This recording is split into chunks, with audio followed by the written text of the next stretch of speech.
Hi guys, welcome to my video on comparing a real Daniel Wellington watch and a fake Daniel Wellington watch. So let's get started with the crown of the watch.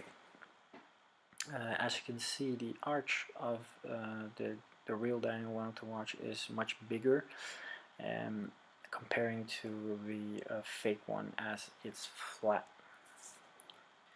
Continuing on to the logo, if you just take the index, the end of the index, and the center of the watch, you'll actually have that as pinpoints, and then you can see that it's beautifully centered. If you compare it to the fake one, you can definitely see that the logo is much higher than it should be and too close to the index. Just to give you an indication of where the logo should be, you can actually use lines. If you take the third index and just use the top there, you'll see that the initials are just underneath there, but it's also possible that the initials could be a little above the line. Also, the Daniel Wellington name is also underneath the line, but again, it could also be halfway. So if you keep that in mind, just use those indications and you'll be just good. Just use indexes to make it easier for yourself. Also, when you look at the fake one, you can easily see that the position is very different. It's way on top of there, and that's not what it's supposed to be.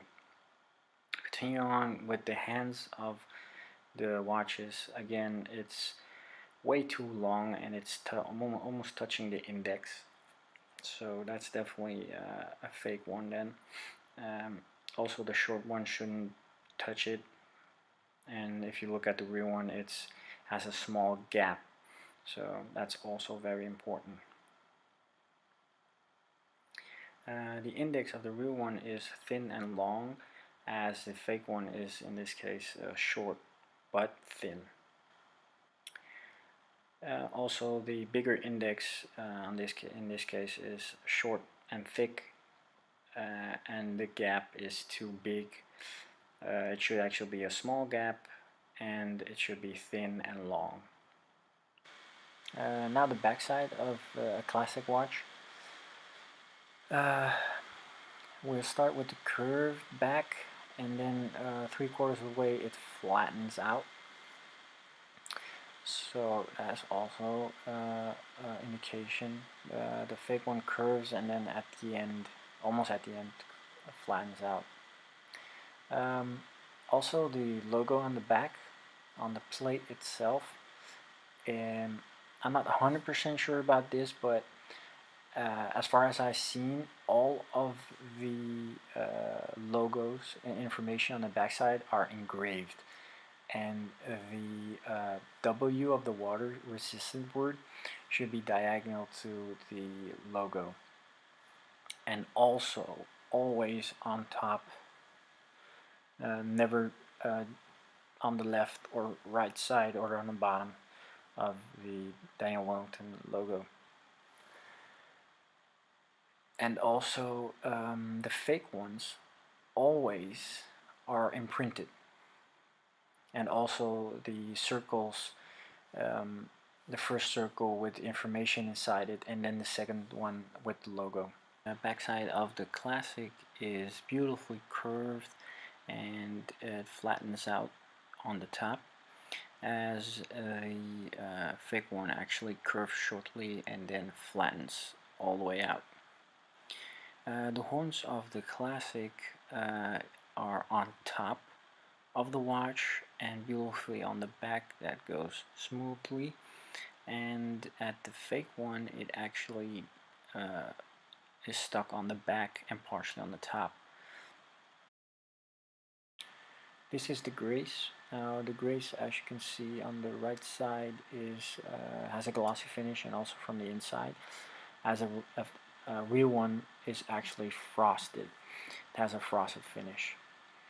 The logo again is beautifully centered of the real down Wellington watch, and the fake one on the right side is again positioned way on top. So that's also a good indication to see if it's fake or not. Also, the hands of the fake one is thin, and the real one is actually a little thicker.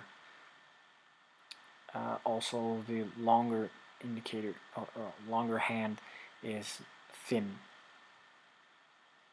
Again, the crown at this arch is again flat but pointier, and the fake one is flat, and that's it. It doesn't point out, it's just flat.